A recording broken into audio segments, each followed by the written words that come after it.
The town had a name. She just didn't say it anymore. Not because she forgot, because no one answered when she spoke it. She arrived on foot, barefoot, the hem of her dress torn at both sides, dried blood around the edges. The wind pulled strands of her hair into her mouth, but she didn't wipe them away. 3 days before, she had run. Not fast, not far, but long enough to escape whatever lay behind the black door of that school near the rail tracks, the one with the false cross above the entrance, and the woman who never blinked. They called it a mission. They said it was meant to save. She had stopped believing that the first time they shaved the boy's head while he screamed for his mother in Apache. That had been winter. Now the heat cracked the ground open beneath her feet. She walked into the town just after midday. No one came toward her. Not the storekeeper sweeping dust from his porch. Not the woman hauling water in a dented tin bucket. Not the child playing alone near the post office, drawing circles in the dirt with a stick. Her mouth opened once. A sound came out. Not words. Dry. Cracked. No one looked. She sat beneath the overhang of the closed livery stable, knees drawn to her chest. Her hands trembled. Not from fear. From hunger. She had eaten nothing but a handful of cactus petals in 2 days. A man passed. He glanced once, then tightened his grip on the sack he carried and walked faster. She rested her forehead on her knees and waited. Not for rescue, just for someone to speak. The second day, she tried again. She walked to the edge of the general store, stood near the barrels of flour and dried beans. She placed both hands on the wood and leaned forward until her shadow touched the clerk's boots. He stepped back. "You can't stay here," he said. She didn't move. "You hear me, girl? You need to go back. They'll come for you." She shook her head, slowly.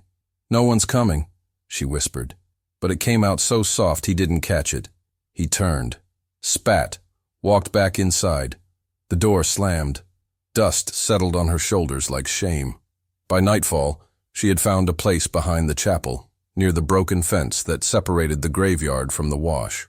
She curled between 2 cedar posts, arms wrapped around her middle, listening to the coyotes laugh in the hills.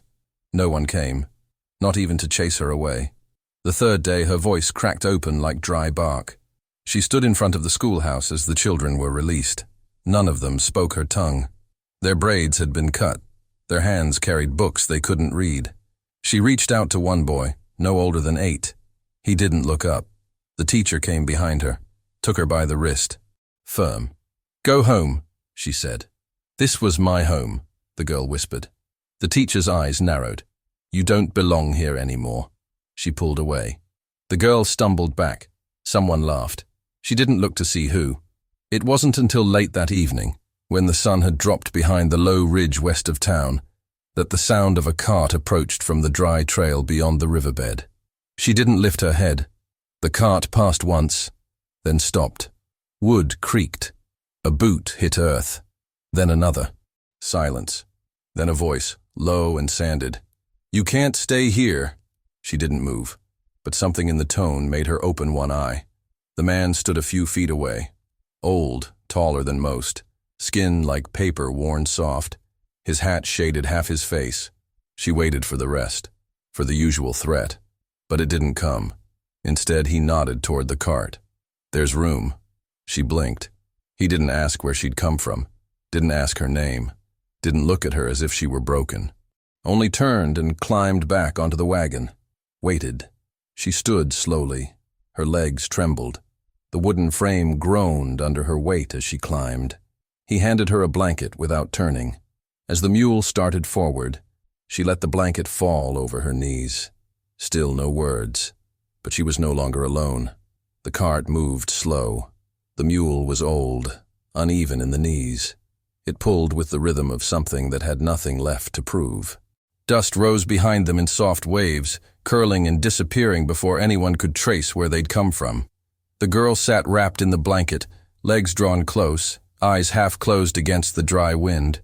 The man said nothing, not when the trail turned, not when the town fell out of sight, not when the sun touched the edge of the mountains, bleeding orange into the ridge. His hands held the reins with the ease of someone who no longer expected the world to change direction. When he finally spoke, it wasn't a question. "I got chickens, a goat, one well." The girl didn't answer. You'll take water before night, then we'll see. The land rose slightly before dropping into a bowl of hard clay and dry scrub. Mesquite trees bent with the weight of years. A fence line cut across the plain like a broken rib. In the center, a house, not large, not neat, but standing. Its walls leaned a little. The porch sagged. A chair sat half under the awning, as if someone once meant to fix it, and forgot. The barn leaned worse. Its roof was patched with tin, and the door hung open. The girl climbed down without being told. Her knees buckled slightly, but she steadied. The man walked ahead. No cane, no limp, just slowness. She followed. He led her to a spout on the side of the barn, where a rusted tin pail sat beneath a narrow pipe. Take what you need. She reached for the pail. Her hands shook. The water tasted like iron and roots, but it filled her mouth, her throat, her chest. She drank until her body remembered what fullness felt like. Then she wiped her lips with the back of her wrist and turned. The man had gone inside. Later, he opened the door again, held out a bowl of beans and 3 strips of dried meat. She hesitated. He nodded once. She took it, sat on the porch. A stray chicken pecked near her feet. She ate slowly. The beans were salted, the meat soft enough to chew. When she finished, she folded her hands around the bowl and waited. He came back, set down a blanket and a small pillow, pointed to the edge of the porch, where the wind was less cruel. I'll be up early. She nodded. He turned away.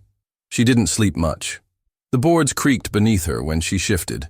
In the dark, coyotes cried. The goat made a low sound from somewhere behind the barn. The stars above were wide, indifferent. She stared at them, eyes open, until they blurred. Then, finally, sleep took her. Not deeply, but enough.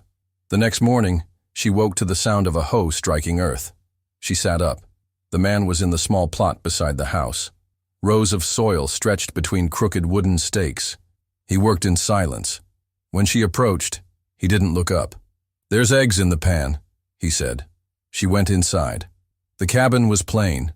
No icons, no photographs. Just a table, 1 chair, and a stove built of stone and blackened iron. The pan sat waiting, still warm. She ate standing, washed it afterward, then walked back outside. He handed her a sack. "Start at the fence line. If you see a break, tie it." She took the sack. Didn't ask why. They worked all morning. He fixed a trough. She twisted wire. At noon, they sat under a tree and shared half a melon and a piece of bread gone stiff at the edges. He didn't ask where she came from. She didn't offer. But when he stood, brushing dust from his knees, he looked at her for the first time. "You'll sleep inside tonight." She nodded. That evening, after the sun had dropped and the air turned silver with quiet, he sat on the porch with a small pipe and no tobacco. Just habit.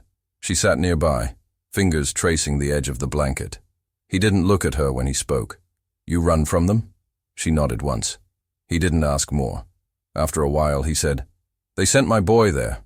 That school." She looked up. He didn't come back right. The wind stirred the dust near the steps. He tapped the pipe against the railing. Empty. "I buried him under that crooked tree." The girl's throat tightened. "I'm sorry," she whispered. He stood slowly. "Help with the goats tomorrow." Then walked inside. She stayed on the porch, watched the stars return. She didn't know the boy's name, but she whispered something soft toward the tree, just in case. By the 3rd morning, she knew the pattern. The goats were let out before the sun touched the fence posts. The chickens scattered under the porch. The man worked with a rhythm neither fast nor slow, just steady, like time that had nothing left to win. She rose with the first sound of the bucket against the well. Didn't wait to be told. She took the smaller pail and filled it halfway, carried it without spilling, set it near the trough where the goat waited, half blind, ribs like stretched cloth. The man nodded once. He didn't say thank you. She didn't expect him to. In the afternoons they worked apart, but not alone. She mended the porch steps with twine and wood scraps from the barn, patched a hole in the roof where the wind whistled through at night. She found an old horseshoe in the dust near the coop and nailed it above the door without asking. He watched from a distance, always with one eye on her, as if expecting her to vanish. or maybe hoping she wouldn't. At dusk, he sometimes sat with a small notebook. Didn't write, just held it. Turned the pages slowly, as if reading something only he could see. She never asked. But one evening, he left it on the step beside her while he went to check the fence line. It was full of drawings. Not names, not places, just faces. Boys and girls with round eyes, missing braids, stiff uniforms. In the corner of one page, a tree, crooked, bent by wind. She touched the page with one finger, lightly, closed it, left it where it was. He said nothing when he returned, but the next day he let her wash his tin cup. She didn't speak her own name. He didn't give one either, but he began to say, "Here," when he handed her food, and "Good," when the goats came back fed. And once, just once, when she caught the loose chicken before it bolted toward the ravine, he let out a sound that might have been a laugh. Short, quiet, but it stayed with her all evening. On the fifth morning, she found him by the barn, sitting on an overturned bucket. His hands were shaking slightly, cupped together near his lap. He didn't look up, but she knew. Pain, old and sharp. She crouched beside him, opened the barn door, found the cloth, the flask, the small knife dulled with use. She boiled water, tore strips from her blanket. He didn't ask. She worked slowly, carefully, not as a nurse, but as someone who knew what it meant to be hurt and left unattended. When she finished, he whispered, "Used to be a woman here. She'd have known what to do faster." She didn't answer, but her hand stayed steady as she tied the last knot. That night, they sat inside the house. First time, she took the floor. He took the chair. A small fire flickered in the stove. Outside, the wind pressed against the walls like it was testing them. He cleared his throat once. "You remember the words?" She blinked. "What words?" "Yours, your tongue." She looked down, then nodded. "Good," he said. "Don't lose them." She didn't sleep much that night. The stove clicked as it cooled. She lay with one arm over her eyes, listening to his breathing from the chair. It was shallow, rough, like someone not afraid of death, but not quite ready. She closed her eyes, whispered her name once, in her language, not loud, just enough to remind herself, then slept. The dust came before the sound. A pale ribbon, rising far off between the sagebrush and stone, moving with too much purpose to be wind. The girl saw it first, crouched behind the barn, hanging a strip of fabric on a line strung between two nails. The cloth was stained brown in one corner. No matter how many times she washed it, the color remained. She stood up slowly, one hand still holding the pin. Two riders. Not galloping, just advancing, like men who were expected but not welcomed. The old man stepped out of the house with a tin cup in his hand. He looked at the horizon without squinting. She watched his face for some signal. He only nodded once, low, small, and turned toward the gate. They arrived with dust on their boots and something colder behind their eyes. One was younger, clean-shaven, with polished buttons and a notebook tucked beneath his arm. The other older, mustached, with a rifle strapped tight across his back, worn like part of him. They didn't dismount. The younger one tipped his hat. "Morning." The old man didn't answer. "We're looking for a girl," the rider said. "Apache, small, been missing for near a week." The wind picked up then, not harsh, just enough to lift the edge of the girl's skirt behind the barn. She pressed herself deeper into the shadow. "She ran off from the mission near the border," the man continued. "There was trouble. Thought she might have come this way." The old man shifted his weight, but didn't speak. "She dangerous?" he asked finally. The rider hesitated. "She's confused. Needs to be returned. For her good. You know how it is."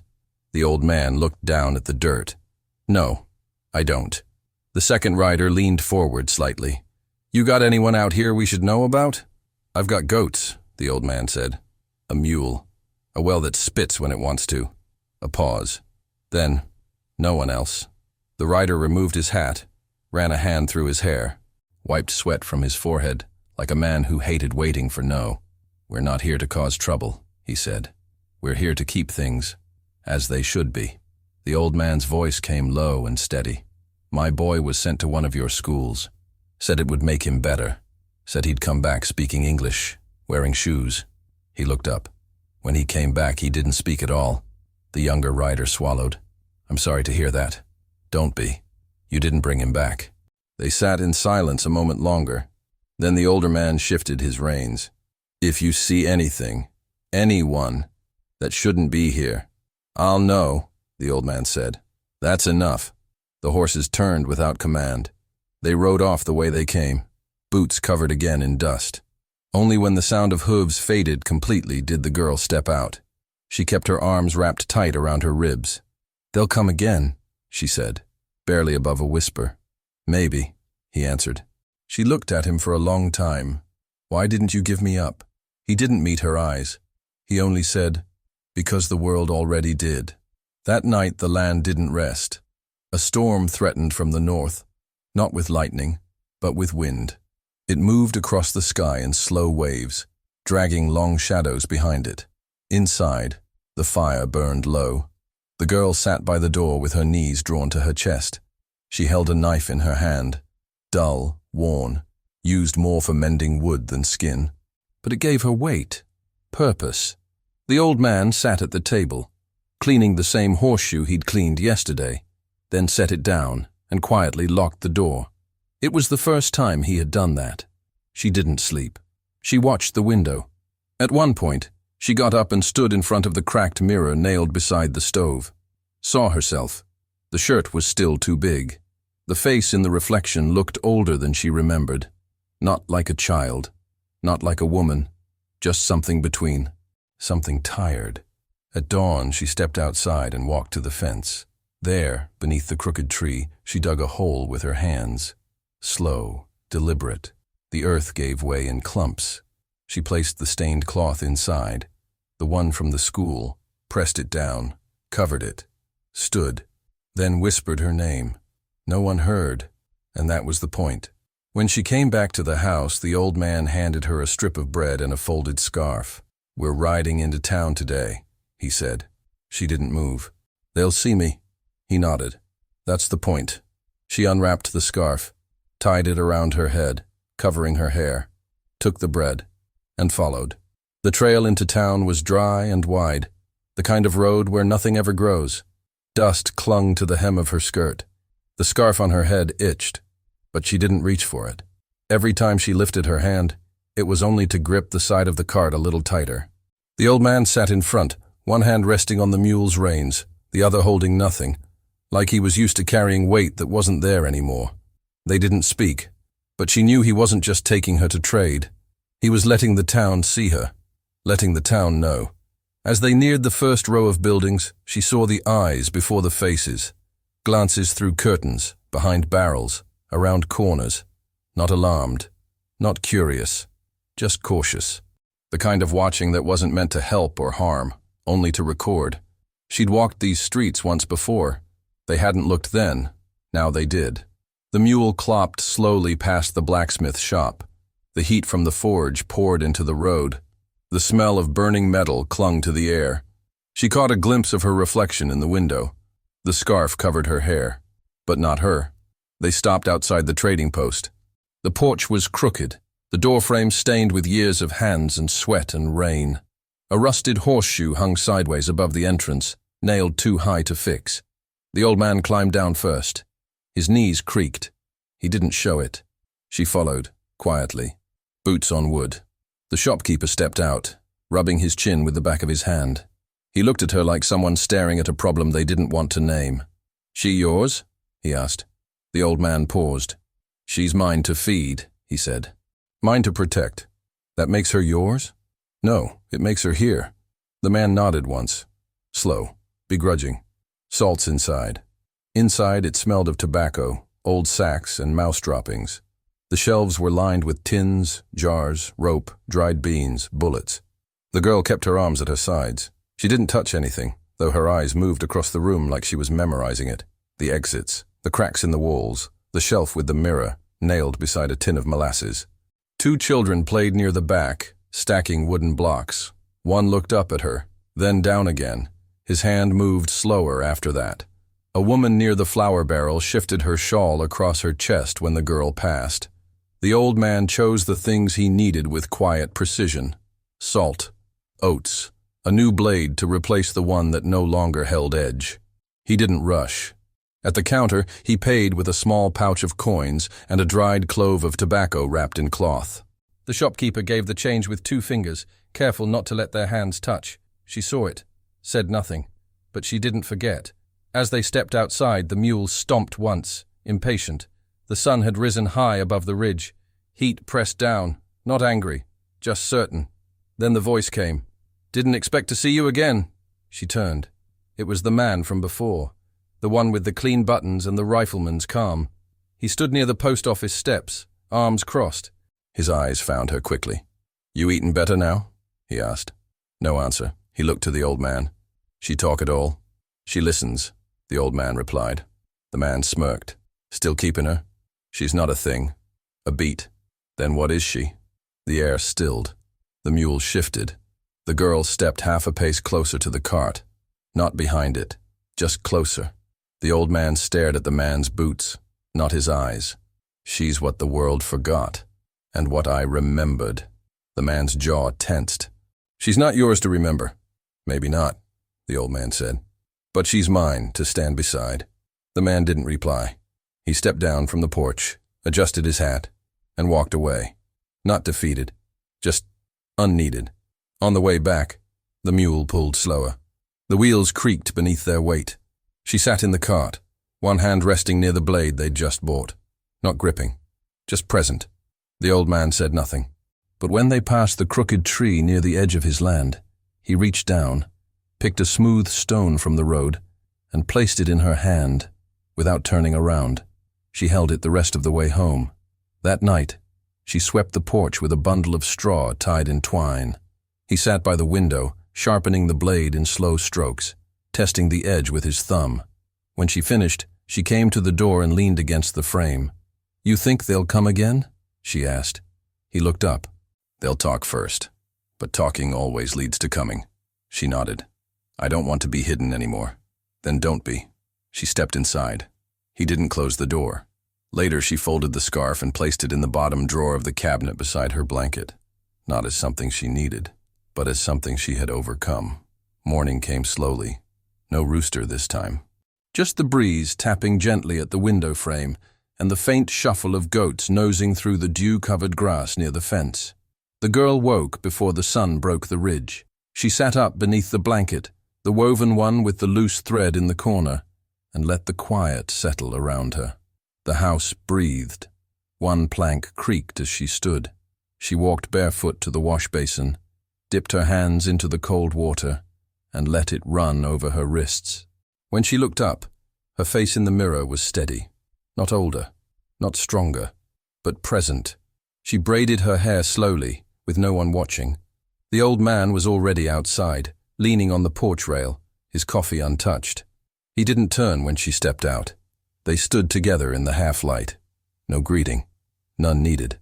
A hawk passed overhead, riding a current of warm air. Wings stretched wide. She watched it disappear behind the hill, then turned to him. "I'm staying." He didn't nod, didn't smile, just said, "There's work tomorrow." They spent the day in different corners of the land. She gathered eggs from the coop, coaxing the stubborn hen from its corner with soft whistles. She scrubbed the stones near the well where algae had begun to take hold. She mended the strap of the water bucket with sinew she'd soaked overnight. The old man cleared the troughs, sharpened the blade they bought in town, and oiled the hinges of the barn door that had begun to groan in the wind. They didn't speak until the light turned gold again. That evening, she sat near the fire inside the house. The coals snapped softly. She held the bone comb in her hand, thumb resting along its edge. Beside her was a folded piece of cloth, pale, worn, faintly stained. The same cloth she had once buried. She had dug it up that morning, not to keep, not to wear, but to look at. She traced the edge with her finger, folded it again, then tucked it beneath the floorboard beside the stove. She didn't need it anymore, but she didn't need to forget it either. The old man watched her as she stood. "Still yours?" he asked. "No," she said. "Just part of me." He seemed to accept that. Later, they sat outside, side by side on the porch, as the dark came down like dust. No lamps, no pipe, only the night. A wolf howled in the hills, deep, distant, carried on the wind like something remembered. She didn't flinch. The stars came out slow. She could name a few now. He taught her two in Apache the week before. She hadn't asked. He'd just pointed one night and spoken their names, like giving her a map he had once followed himself. She hadn't repeated them, but she hadn't forgotten. He spoke then, not looking at her. When they come again, I won't explain you. She looked over. I don't want to be explained. He nodded. They might call it something. Let them, she said. He tilted his head toward the house. There's another room. Hasn't been used in years. She didn't ask whose it had been. Didn't need to. She stood, stepped inside, and for the first time, closed the door behind her. The next morning, she rose early, made coffee the way she'd seen him do, black, burned, hot. She set the cup on the table before he came in. Didn't speak. He drank it, said nothing, but left the last sip in the bottom like he always did. She smiled, just a little. Outside, the goats gathered near the gate.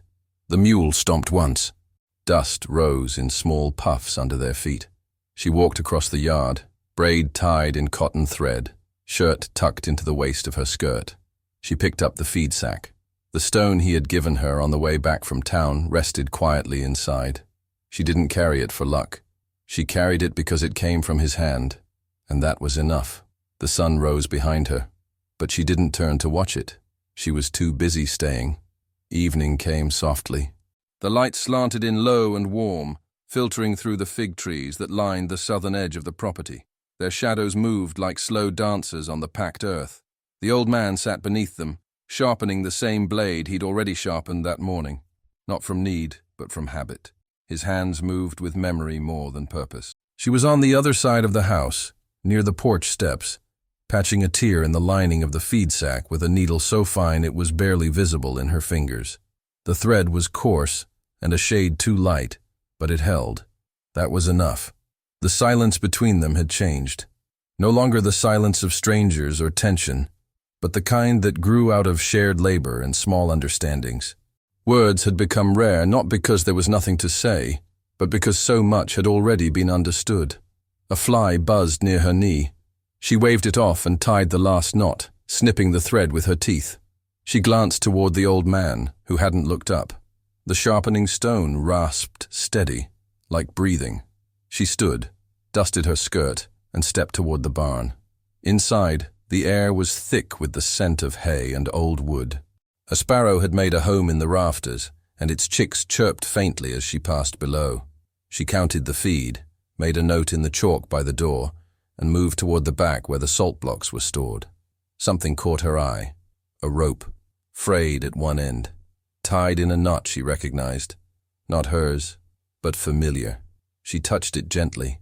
It was dry, worn, still strong.